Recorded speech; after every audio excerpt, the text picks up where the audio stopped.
20 years of excellence in cancer care. Mahatma Gandhi Cancer Hospital and Research Institute, Visakhapatnam. ప్రముఖ సినీ నటి heroine Hansika Motwani తన సొంత వదిన టీవీ నటి ముస్కాన్ నాన్సీ జేమ్స్ పై 2 కోట్ల పరువు నష్టం దావా వేశారు. తన కుటుంబంలో జరిగిన వివాదాలకు సంబంధించి హన్సికను లాగినందుకు ఇప్పుడు కౌంటర్ గా హన్సిక తన వదినపై చట్ట ప్రకారం చర్యలకు సిద్ధమైంది. అసలు ఇంతకు ఏం జరిగింది? పూర్తి వివరాలు తెలుసుకుందాం. దేశముద్రు సినిమాతో తెలుగు ప్రేక్షకుల మనసు గెలుచుకున్న యాపిల్ బ్యూటీ హన్సిక మోత్వాని ఇప్పుడు ఒక సీరియస్ ఫ్యామిలీ లీగల్ బ్యాటిల్లో చిక్కుకున్నారు.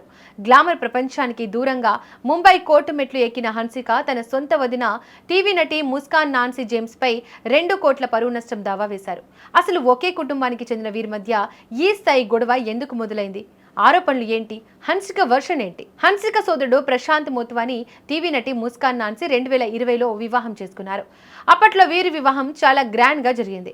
అయితే ఏమైందో ఏమో కానీ 2 ఏళ్లు తిరగక ముందే అంటే 2022 నుంచి వీరిద్దరూ విడివిడిగా ఉంటున్నారు. అప్పటి నుంచి వీరి మధ్య విభేదాలు ముదిరి చివరకు పోలీస్ స్టేషన్లకు కోర్టులకు చేరాయి. ముస్కాన్ తన భర్త ప్రశాంత్ తో పాటు హన్సికపై కూడా సంచలన ఆరోపణలు చేస్తూ ఎఫ్ఐఆర్ నమోదు చేయడంతో ఈ వివాదం వెలుగులోకి వచ్చింది. ముస్కాన్ తన ఫిర్యాదులో గృహహింస మరియు వేధింపుల గురించి పేర్కొన్నారు. పెళ్లి సమయంలో మరియు ఆ తర్వాత తన అత్తగారి కుటుంబ ఖరీదైన బహుమతుల కోసం డిమాండ్ చేశారని ఆమె ఆరోపించారు. వీటన్నింటికి మించి ఆమె చేసిన ఒక ఆరోపణ అందరినీ షాక్ కు గురిచేసింది. తన భర్త మరియు హన్సిక పెట్టిన వేధింపుల వల్లే తనకు బెల్స్ పాల్సీ అనే ముఖ పక్షవాతం వచ్చిందని ముస్కాన్ ఆవేదన వ్యక్తం చేశారు. దీనివల్ల కెరీర్ దెబ్బతిందని, ఆరోగ్యం క్షీణించిందని ఆమె వాదించారు. ఈ ఆరోపణలపై హన్సిక మౌనాన్ని వీడారు. తన ప్రతిష్టను దిగజార్చేలా ముస్కాన్ సోషల్ మీడియాలో మరియు మీడియా ముందు మాట్లాడుతున్నారని హన్సిక ముంబై సెషన్స్ కోర్టును ఆశ్రయించారు. హన్సిక తరపు న్యాయవాది అద్నాన్ షేక్ వాదన ప్రకారం ముస్కాన్ పెళ్లి సమయంలో హన్సిక దగ్గర 27 లక్షలు అప్పుగా తీసుకున్నారని, దాన్ని తిరిగి చెల్లించకుండా తప్పించుకోవడానికే ఇలాంటి తప్పుడు ఆరోపణలు చేస్తున్నారని హన్సిక పిటిషన్లో పేర్కొన్నారు. అయితే తన సోదరుడి వైవాహిక జీవితంలో తనకు పరిమిత సంబంధం మాత్రమే ఉందని, వారు నివసించే ఇంట్లో తాను ఉండడం లేదని హన్సిక స్పష్టం చేశారు. ఇక ఇదిలా ఉంటే కేవలం సివిల్ దావా మాత్రమే కాకుండా అంధేరి మెజిస్ట్రేట్ కోర్టులో భారతీయ న్యాయ సంహిత కింద క్రిమినల్ పరువు నష్టం కేసు కూడా దాఖలు చేశారు.